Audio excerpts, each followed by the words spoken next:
Amén. Segunda de Timoteo 2, 17 y 18.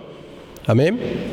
Segunda de Timoteo 2, 17 y 18. Dice así la palabra: y su palabra carcomerá como gangrena, de los cuales son Himeneo y Fileto, que se desviaron de la verdad diciendo que la resurrección ya se efectuó y trastornan la fe de algunos. Bueno, vemos acá la palabra, estos dos personajes, vamos a tocarlo, en Himeneo y Fileto. Y esto venía ya del 15, 16, 17, dice que procura con diligencia presentarte como obrero aprobado, que no tiene que avergonzarse, que traza bien la palabra, usa bien la palabra de verdad, evita profanas y vanas palabrerías, que lo tocamos que es la ley, las cuales conducirán más y más a la impiedad. Estamos hablando de la ley y la palabra de Cristo. Esta era la principal contención, y cuando dice acá la palabra, su palabra carcomerá como gangrena, y cuando dice carcomerá quiere decir que va a roer, y habla de una destrucción en el sentido espiritual, va a roer nuestra fe, nos va a debilitar de la fe en el sacrificio de Cristo, y como dice acá, de los cuales son Himeneo y Fileto, que se desviaron de la verdad diciendo que la resurrección ya se efectuó y trastorna la fe de algunos. Bueno, vamos a tocar estos dos personajes, quiénes son, que sinceramente no hay datos, todo es, digamos, según la palabra podemos interpretar. Hay algunos que dicen, yo no comparto esto, que son dos maestros del gnosticismo. Para mí, yo no comparto esto, y vamos a tocarlo el porqué. En otras doctrinas, otros estudios, otros teólogos dicen, por ejemplo, que estos eran maestros del gnosticismo y que pregonaban que la resurrección, diciendo que la resurrección ya se efectuó, que pregonaban un renacer o un renacimiento espiritual. En el sentido espiritual, que no hay una resurrección física, ¿no? Entonces ellos se agarran más o menos de su forma de pensar, porque en ese tiempo, por ejemplo, había muchos maestros gnósticos, según por dato histórico, pero acá la palabra no lo está nombrando, y yo voy a tratar de llevarlo a la palabra, lo que el Señor me va acomodando, lo que el Señor me va dando, porque sobre el hilo que está hablando es ley versus la gracia de Cristo, o sea, su sacrificio. No hay otra cosa. Yo no me puedo salir del mensaje cuando está tocando un contexto. Y entonces, como dice acá la palabra, lo habíamos explicado la vez anterior, por ejemplo, que viene hilando todo en Primera de Timoteo. Por ejemplo, cuando le dice, bebe un poco de vino, en Segunda de Timoteo, por causa de tus frecuentes enfermedades. Pero le está hablando ahí, ese vino beber del pacto de la cruz, de su costado dice que salió agua y sangre. Entonces, viendo que Timoteo venía de una familia ya judía, que escuchó toda la vida la palabra de Dios, pero en cuanto a la ley, le dice, ya no bebas agua. O sea, no solamente es ley esto, no solamente es agua, no es solamente palabra sin poder, sino agregarle un poco de vino, o sea, el sacrificio de Cristo a toda la palabra que has aprendido. Entonces, ahí yo digo, ¿no? Cuando le ponemos el sacrificio de Cristo a la palabra, le vamos a encontrar el sentido, por causa de tus frecuentes enfermedades. Pero otros simplemente desenganchan ese versículo y lo que dicen, no, Timoteo estaba enfermo del estómago y Pablo en un momento le sugirió que tome un poco de vino. Después se desengancha otra vez ese versículo solo y empieza a hablar sobre la ley, la gracia y todo lo que se sobreentiende, que le está hablando en un sentido de simbología espiritual para poder entender. Pero como muchos no entienden esto profundamente, entonces tratan de buscarle la vuelta. Y un versículo desenganchado totalmente del contexto y que lo explican así en lo natural y no tiene sentido la verdad, porque vemos que acá también pasa lo mismo. Himeneo y Fileto lo explican, maestros gnósticos supuestamente, pero si buscamos por datos históricos no vamos a encontrar en ninguna parte que Emineo y Fileto se hable algo y que eran maestros del gnosticismo. Entonces, vemos por qué. ¿Por qué digo? También tenemos que entender una cosa acá, que todo el renacimiento de la resurrección de la segunda venida es un renacer espiritual en el sentido que Pablo también lo toca. Y vemos cómo acusan muchos teólogos, por ejemplo, que las cartas de Pablo a las iglesias siempre hablan como si fuera un maestro del gnosticismo, ¿no? Habla de un renacimiento espiritual. Pero las cartas pastorales que le envía, en este caso, dice, entonces no lo escribió Pablo, porque algunos también hablan así, no lo escribió Pablo porque acá estás contradiciendo. Y yo creo que está contradiciendo lo que él piensa del renacimiento espiritual. Estoy explicando brevemente cómo ellos lo explican.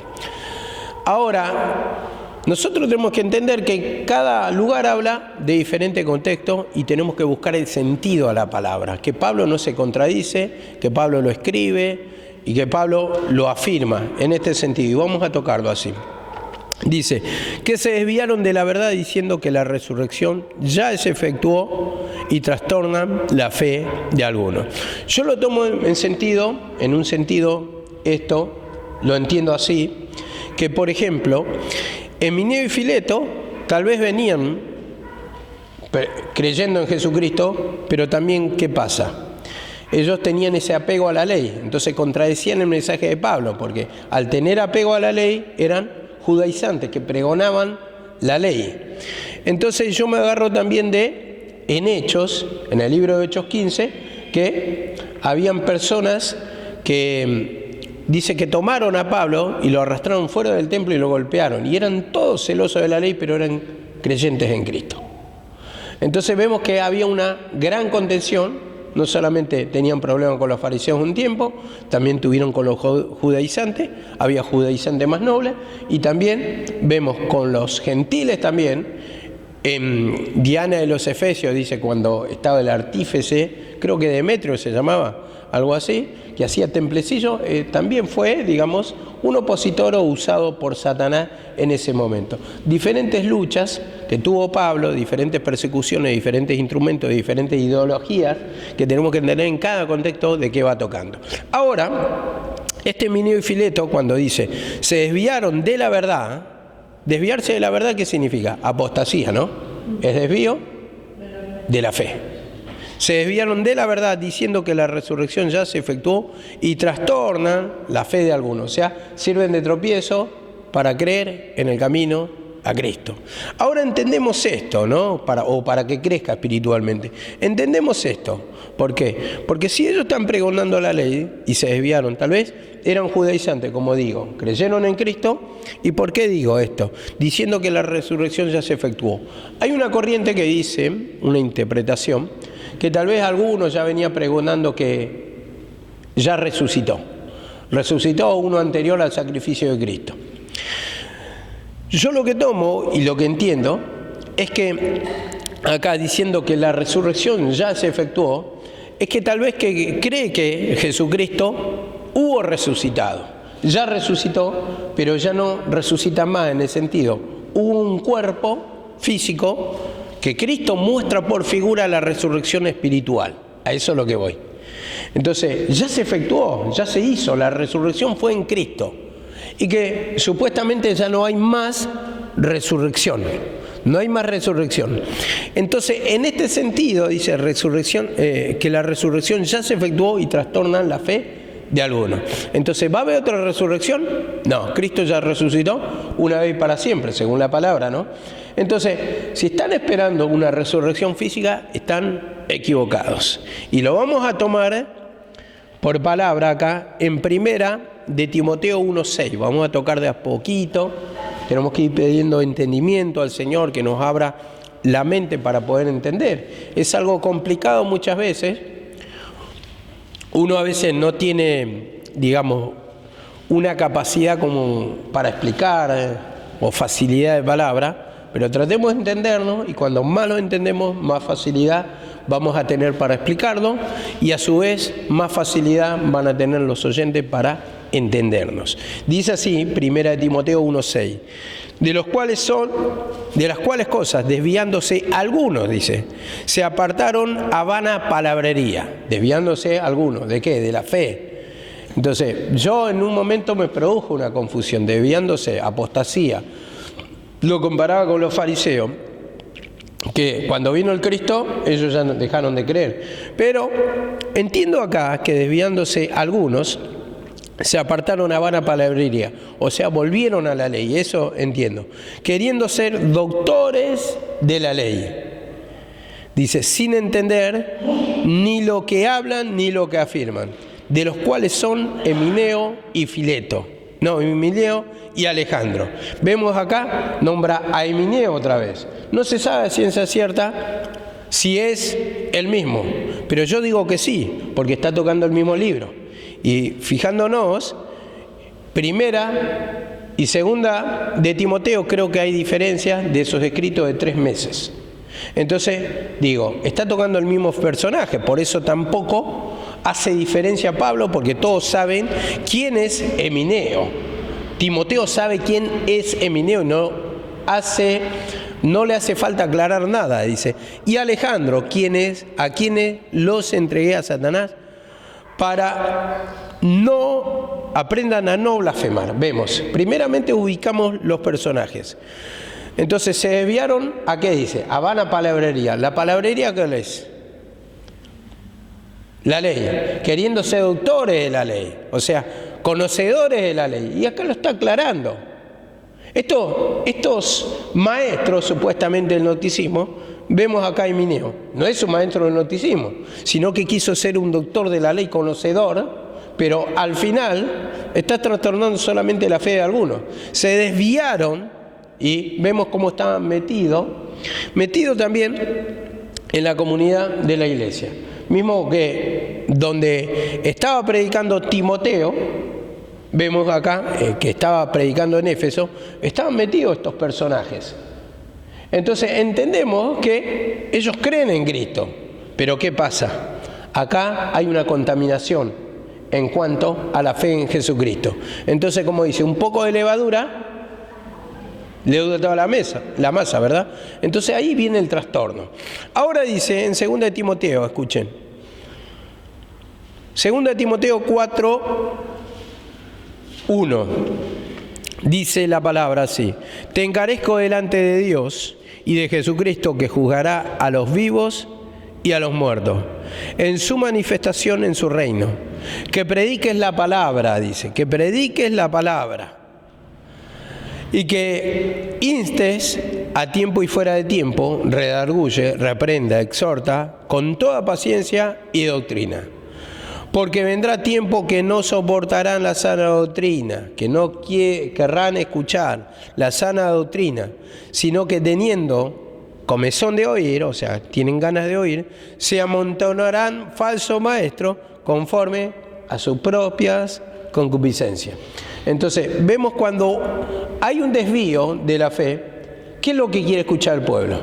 El pueblo, cuando está en desacuerdo, lo que quiere escuchar es que le acaricien el pecado, en el sentido que le digan sí al pecado, que estén de acuerdo a la corriente de sus pensamientos.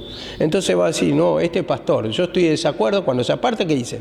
Buscan otra iglesia porque me corrigieron de esto, me dijeron esto o lo otro. Está en desacuerdo. Entonces busca un falso maestro o alguien que le llene los oídos y que esté de acuerdo a lo que piensa. Y ahí están los falsos maestros para eso, los falsos maestros, los que endulzan el oído. Entonces, eso es lo que busca uno cuando está en su dureza. Por ejemplo, nosotros que entendemos, por las fiestas paganas vamos a tocar, por las fiestas paganas que entendemos que la Navidad viene de un origen pagano, entendemos. El cumpleaños viene de un origen pagano. Vemos que los judíos tampoco lo festejan, no solamente los testigos de Jehová.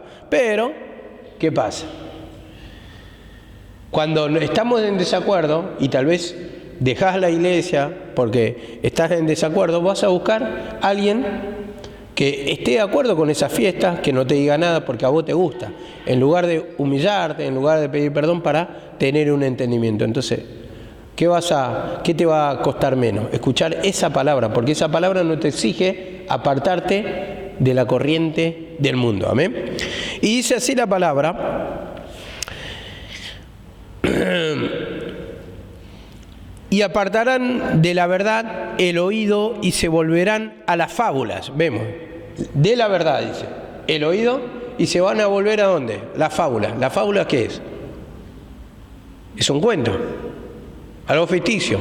Pero ¿a qué le llama fábula Pablo? Usted ya lo ha escuchado, que le habla de la fábula por la ley. La fábula, algo que no tiene poder, algo que, digamos, ya no corre como una verdad, entonces es un cuento. Dice, también le dice a Timoteo: apártate de las fábulas y de viejas, algo así. No escuches eso, ¿no? Y entonces dice: Alejandro el calderero, a esto es lo que quiero llegar, me ha causado muchos males. ¿Alejandro quién es? El que está con Emineo, en este caso, en Primera de Timoteo. Vemos el mismo personaje.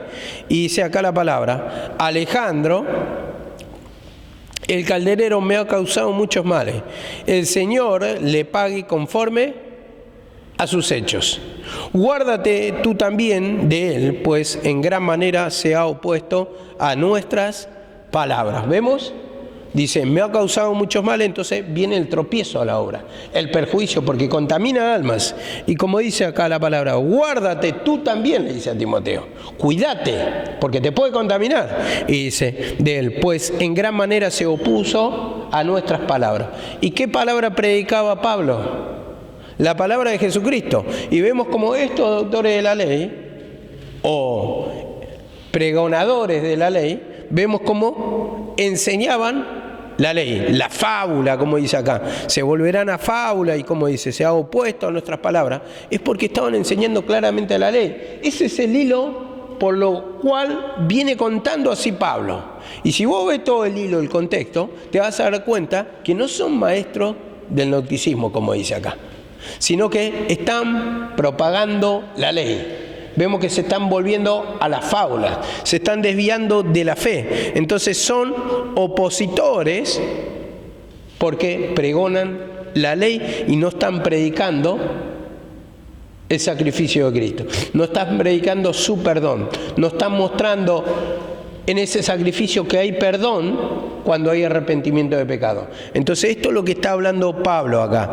Y en Primera de Tesalonicenses 4:16, vamos a ver, ¿no? Porque justamente esto es lo que quería enseñar. Tal vez no va muy al contexto, pero entiendan esto. Yo tengo que justamente mostrar el porqué, que estoy mostrando el porqué, pero también tengo que desmentir lo otro, lo que se dice maestro del gnosticismo, que hay una resurrección corporal y que no es espiritual esa resurrección. Bueno, ¿qué dice en Primera de Tesalonicenses 4:16? Que es lo que nosotros enseñamos. Porque el Señor mismo, con voz de mando, con voz de arcángel y con trompeta de Dios, descenderá del cielo, y los muertos en Cristo resucitarán primero, ¿no? Luego nosotros, los que vivimos, los que hayamos quedado, seremos arrebatados juntamente con ellos en las nubes para recibir al Señor en el aire, y así estaremos para siempre con Él. Primeramente, ¿quién va a resucitar? Los muertos en Cristo, los que murieron con la esperanza, los que murieron ya antes de ¿qué está mostrando? Antes de su crucifixión. Entonces esperaron, se manifestó, entonces Cristo le da la salvación. Y vemos acá la palabra, luego nosotros, los que hemos quedado, dice. Y Pablo lo dice como muerto, no, nosotros, los que estamos vivos, los que hemos quedado, los que vivimos, los que hayamos quedado seremos arrebatados. Entonces vamos a resucitar nosotros después. Esto está mostrando un renacimiento claramente espiritual.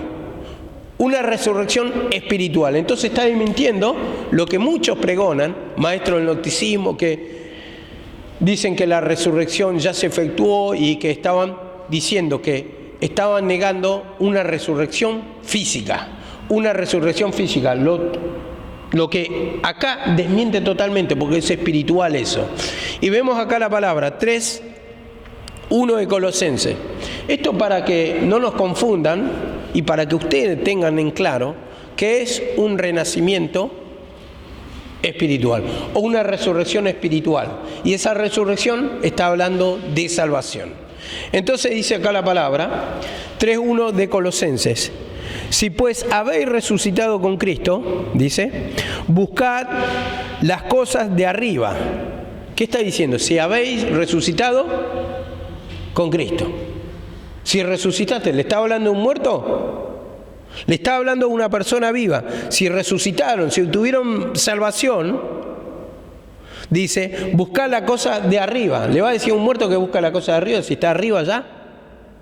Es imposible. Y dice, donde está sentado Cristo a la diestra de Dios.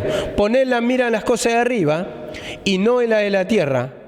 Porque habéis muerto, dice, porque habéis muerto y vuestra vida está escondida en Cristo. Le está hablando a un vivo, a una persona viva, pero le dice, ustedes murieron. Pero esa muerte, ¿qué es? Espiritual. Es la muerte a la vieja esencia. Yo me humillo. Yo creo en el sacrificio, entonces tengo nueva vida. ¿No dice la palabra nueva criatura somos? ¿No dice así? Y si dice nueva criatura somos, es porque hay otra creación. O sea, murió el viejo ser en nosotros, o muere el viejo ser cada vez que nos humillamos. Entonces está mostrando que en su crucifixión que muere el pecado, que ya no tiene autoridad sobre nosotros si hay humillación. Entonces hay una nueva criatura. Entonces vemos que es una resurrección, algo espiritual en el que lo está hablando. Y dice acá la palabra en 1 Corintios 15:35. 1 Corintios 15:35. Es bueno entender esto porque nos va abriendo bastante la cabeza para poder entender cuánta confusión hay en el mundo. Aún a veces escuchás cada barbaridad que hablan los teólogos, que supuestamente estudian todo y la raíz del griego, el maestro, lo otro, pero no ponen en contexto la palabra, equivocan los tiempos verbales, ponen donde quieren. Entonces, esto puede haber un tiempo verbal que tal vez habla en futurismo, pero Pablo siempre está mostrando un antes y un después de la resurrección de Cristo. Después cosas que se cumplieron, como prediqué en una prédica anterior, que se cumplieron antes, con Epifanes, Antíoco IV, antes cuando vino el día de la abominación desoladora, lo cual explica en Daniel 11, 12, 9, 8, bueno. Después también cosas que se cumplieron después, cuando el mismo Cristo dijo, vendrán esos días, dice que no, dice, de este templo no va a quedar piedra sobre piedra. Entonces, se cumple esto 70 años después de ¿qué? Después de Cristo, 70 años después. Y cuando digo eso, estoy diciendo que Tito, el general Tito romano, entró con todo su ejército y destruyó totalmente el templo. Entonces le está diciendo, con esa figura, ustedes se cuenta que ya se cumplió la venida del Señor. Eso le está diciendo. Después lo vamos a leer. Dice acá la palabra, 1 Corintios, no, esto ya está, ¿no? 15:35, sí. 15:35. Escuchen. Dice así, pero dirá alguno, esto es largo, pueden estudiar todo el capítulo. Pero dirá alguno, ¿cómo resucitarán los muertos? ¿Con qué cuerpo vendrán? Entonces se está preguntando, ¿con un cuerpo carnal? ¿Con qué cuerpo, dice, van a resucitar? Y acá Pablo le dice, necio, lo que tú siembras no se vivifica, sino muere antes. Y lo que siembra no es el cuerpo que ha de salir, dice, sino el grano desnudo, ya sea trigo u otro grano. No va a ser el pecado así o el cuerpo natural. El cuerpo natural. Yo lo tomo acá por el pecado, ¿no? Pero eso lo que está sembrando no es lo que va a ser vivificado. No va a salir, sino que vos sembrás el viejo hombre, o sea, sembrás en el sentido lo sepultás, muere el viejo hombre y va a resucitar, el nuevo.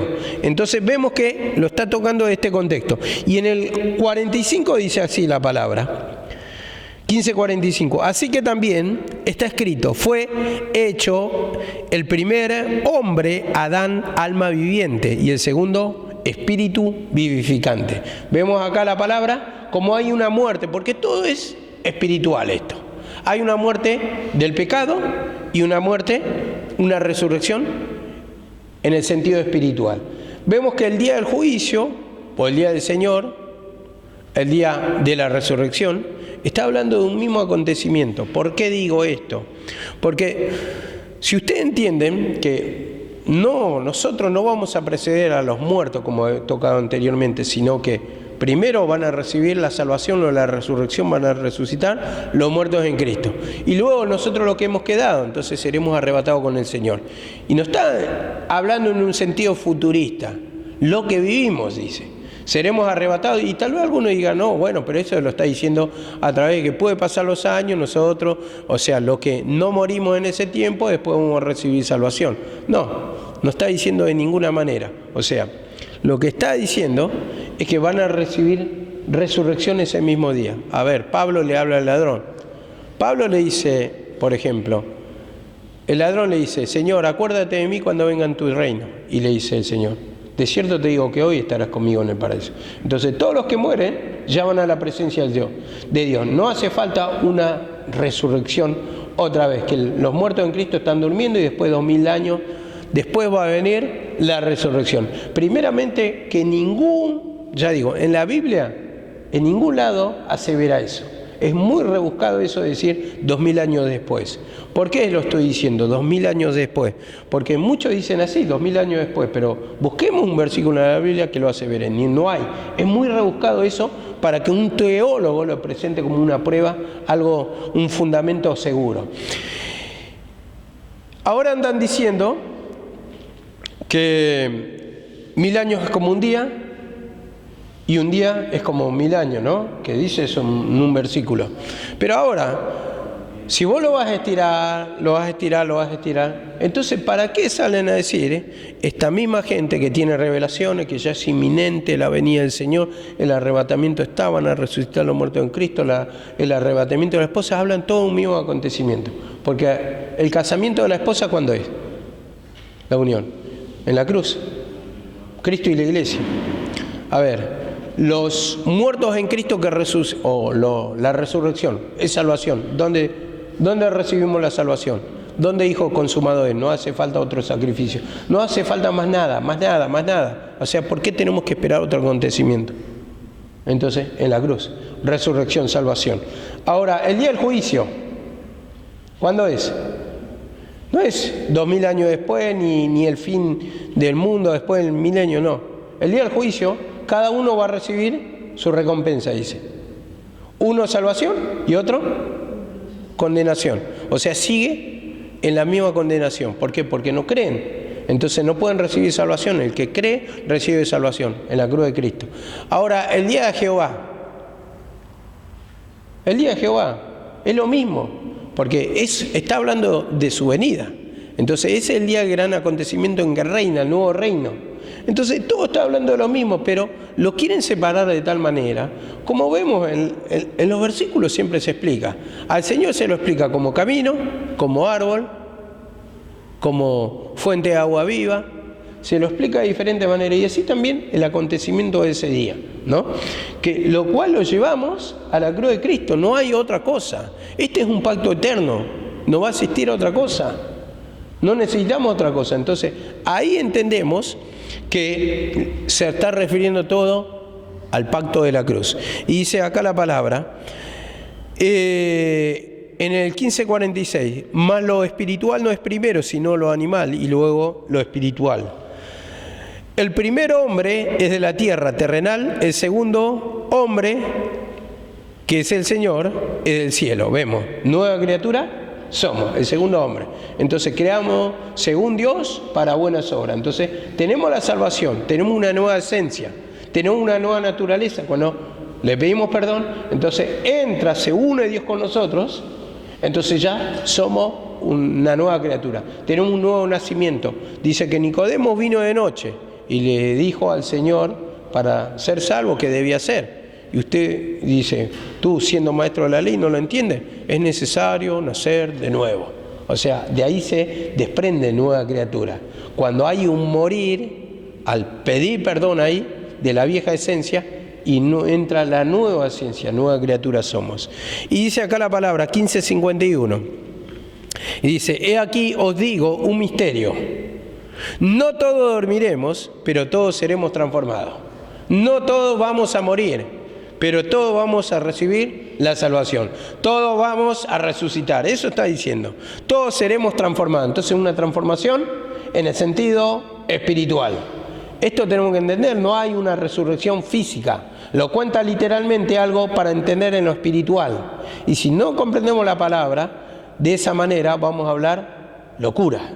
Vamos a hablar sandeces, vamos a hablar sin entendimiento. Y dice así la palabra: en un momento, en un abrir y cerrar de ojos, a la final de la trompeta. ¿Cuál es la final de la trompeta? La trompeta es el aviso, el último aviso. A la final, la última trompeta. El último aviso de la llegada, ¿cuál? ¿Vemos acá la palabra? Dice, porque tocará la trompeta y los muertos en Cristo resucitarán. El último aviso es justamente en la cruz. Ese es el aviso. Ahí recibieron la salvación. Y dice, porque tocará la trompeta y los muertos en Cristo resucitarán incorruptibles. Vemos que acá yo tendría que tener anotado un versículo de Apocalipsis, tal vez otro día lo voy a buscar, pero para que se fundamente esto de la trompeta. La última trompeta es el sacrificio de Cristo. Y los muertos serán resucitados incorruptibles, dice la palabra. Incorruptibles, o sea, en un cuerpo espiritual, un nuevo nacimiento. Esto es resurrección. Y nosotros seremos transformados. Nosotros, los que estamos vivos. Entonces van a resucitar, van a tener, de acá se desprende que van a tener el mismo cuerpo, ¿o no? El cuerpo de gloria, el nuevo nacimiento. Porque luego a nosotros nos va a tocar, dice.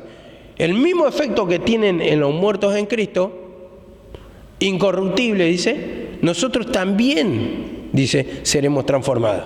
Está diciendo, ellos tuvieron resurrección, nosotros también. Se está identificando, no está diciendo dos procesos diferentes. Está diciendo, ellos, los que han muerto, y nosotros, los que estamos viviendo también, vamos a ser transformados. Y todos los que están viviendo, y a pesar de los años, a pesar del tiempo, cuando creen en el sacrificio de Cristo que encuentra ahí perdón, arrepentimiento para perdón de pecados, que ahí recibe la liberación, que ahí recibe, como dijo Cristo, yo soy el camino, la verdad, la vida, nadie va al Padre si no es por mí, entonces, por medio del sacrificio. Entonces, arrepentimiento para perdón de pecados es lo que te lleva a la resurrección o a la salvación, a ser nueva criatura. Y dice acá la palabra, Efesios 2.1. Efesios 2.1, para poder entender esto. Efesios 2.1.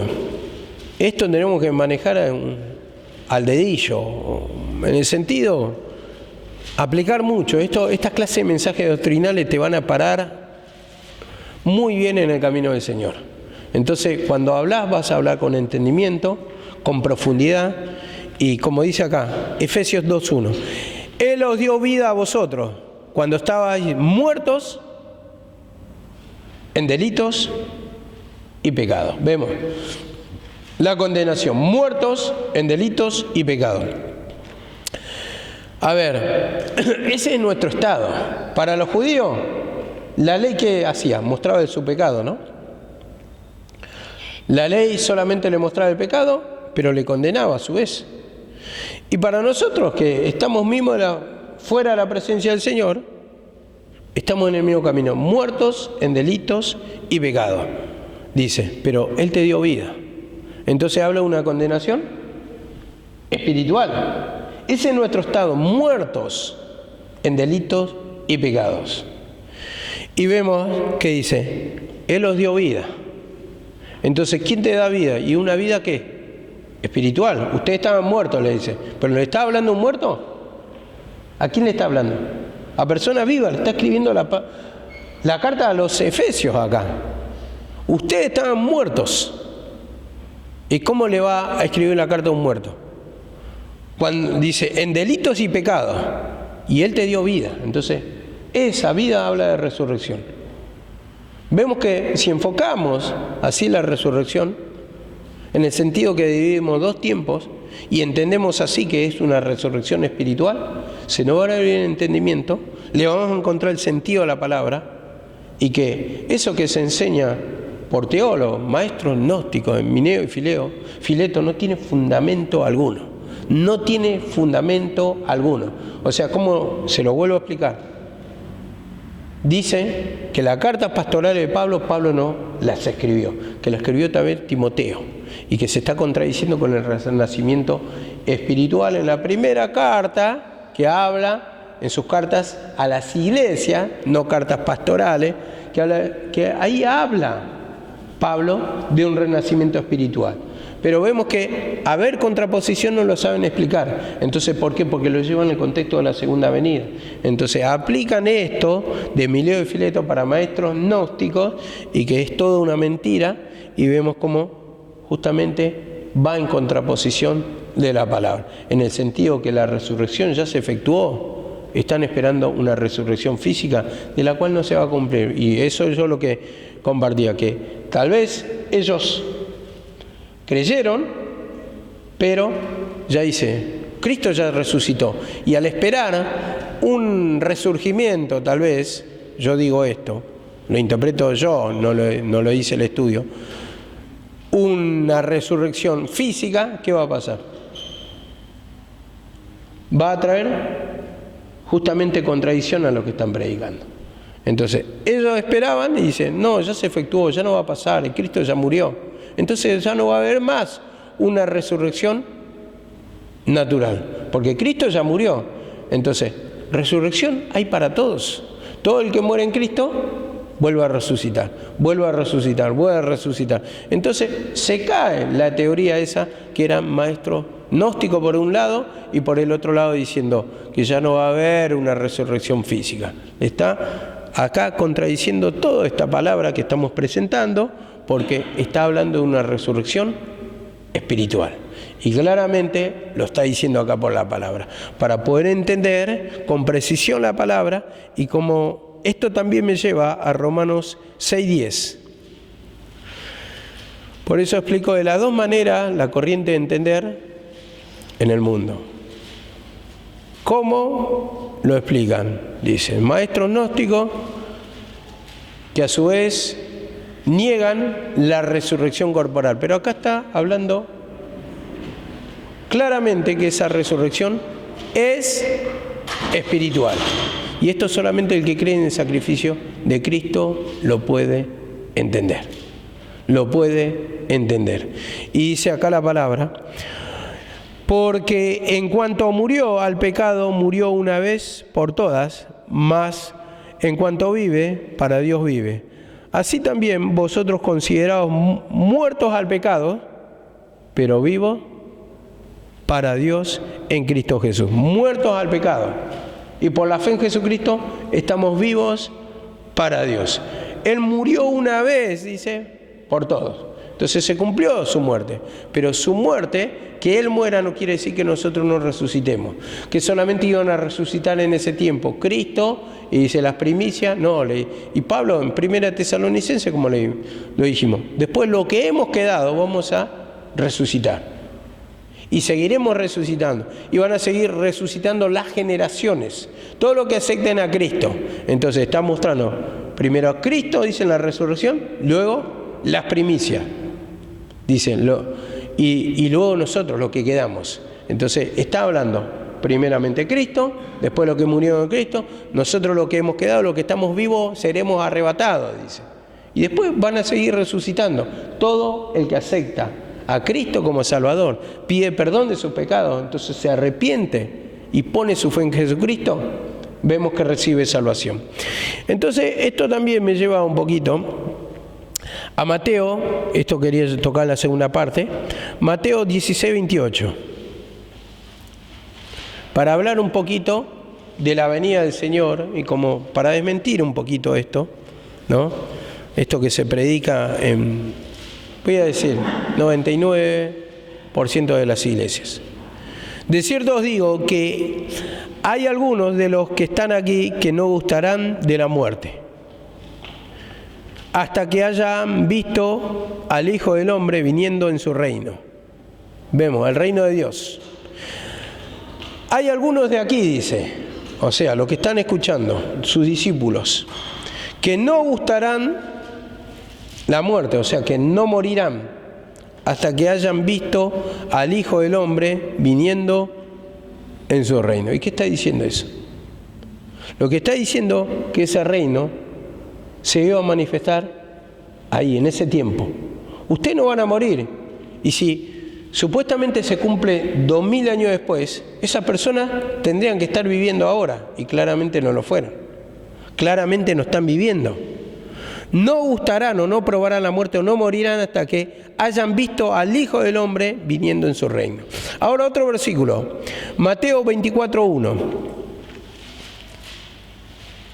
Mateo 24:1. Dice así la palabra: cuando Jesús salió del templo y se iba, se acercaron los discípulos para mostrarle los edificios del templo. Esto es lo que estaba nombrando anteriormente. Respondiendo él les dijo: ¿veis todo esto? De cierto os digo que no quedará aquí piedra sobre piedra que no sea derribada. Y esto, como le dijimos, 70 años después de Cristo, se produce eso, en el año 70. En el año 70, tomemos, Cristo muere en el año 33. Y le sumás para llegar a 70, ¿cuánto le tenemos que sumar? 37 años para llegar a 70. 37 años después se produce la destrucción del templo. Entonces ya le está confirmando, vino ya la manifestación del reino. ¿Por qué? Explican el 3 y el 4, vamos. Dice, y estando él sentado en el monte de los olivos, los discípulos se le acercaron aparte, diciendo, dinos cuándo serán estas cosas y la señal que habrá en tu venida y el fin de los tiempos, el fin de los siglos. Respondió Jesús, mirad que nadie os engañe. Después vamos al 24:30. Entonces aparecerá la señal del Hijo del Hombre en el cielo. Entonces lamentarán las tribus de la tierra, naciones, y verán al Hijo del Hombre viniendo sobre las nubes con gran poder y gloria. Y dice en el 34, de cierto os digo que no pasará esta generación hasta que todo esto acontezca. No va a pasar esta generación. ¿Qué está diciendo ahí? La generación que está viviendo. No va a pasar esta generación hasta que todo esto acontezca. O sea, la venida del Hijo del Hombre o el reino, la manifestación se produce ahí. Esto tenemos que entender. Tenemos que entender que en ese tiempo se cumplió. En ese tiempo se cumplió. Y dice acá la palabra, bueno, no, esto lo vamos a dejar y vamos a seguir mañana. Entendiendo, bueno, más o menos lo presentamos así, escuchen otra vez la grabación, pero esto le va a servir para que tengan los versículos de referencia. Igualmente hay multitud de versículos. Lo que pasa es que hay que interpretarlo correctamente para poder encastrar todo este mensaje. Y cómo se cumplió todo en ese tiempo y cómo la resurrección, en el sentido, era espiritual y no como esperan, que van a salir de la sepultura. A ver, ¿qué sepultura me puedes hablar, hermano? Si hay cuerpos supuestamente desaparecidos, los quemados, muchos no creman porque dicen, no, el cuerpo hay que cuidarlo porque después cuando resuciten los muertos, no tiene fundamento. ¿Cuántos ya los huesos y todo han desaparecido? A ver, ¿de qué sepultura? ¿De dónde? Entonces, son cosas que no tienen sentido en sí como se las presenta. Por eso nosotros tenemos que apuntar en un entendimiento que nos abre el Señor, que esto es todo espiritual y que vuelvo a explicar esto y nada más. Acá como lo hice. Se desviaron de la fe diciendo que la resurrección ya se efectuó y trastorna la fe de algunos. La fe en Jesucristo trastorna la fe de algunos. Y vemos que en este sentido, lo vuelvo a explicar, la resurrección ya se efectuó. ¿Cómo lo podemos tomar? Que tal vez, esto no es seguro, pero de tal vez, porque no hay, solamente lo hablo por palabra esto, que esa resurrección ya no hay salvación para otros. La resurrección ya se efectuó. Eso se cumplió en ese tiempo con Cristo, resucitaron los muertos en Cristo y que ya no va a haber más salvación. Tal vez esto estaban pregonando Eminio y Fileto. No hay ciencia cierta, pero yo me apoyo en la palabra. Pero otros apoyan libros y supuestamente, maestros del noticismo, y supuestamente, entonces, ¿cuál es más fiable? Apoyarnos en la palabra que en libros, datos históricos, que no tienen ningún fundamento, y apoyarnos en 2000 años después, que tampoco lo dice la Biblia. Entonces, yo creo que es un entendimiento mejor, el que nos puede dar así, por la palabra, entendiendo que la crucifixión sigue dando salvación. Amén. Bueno, seguimos mañana.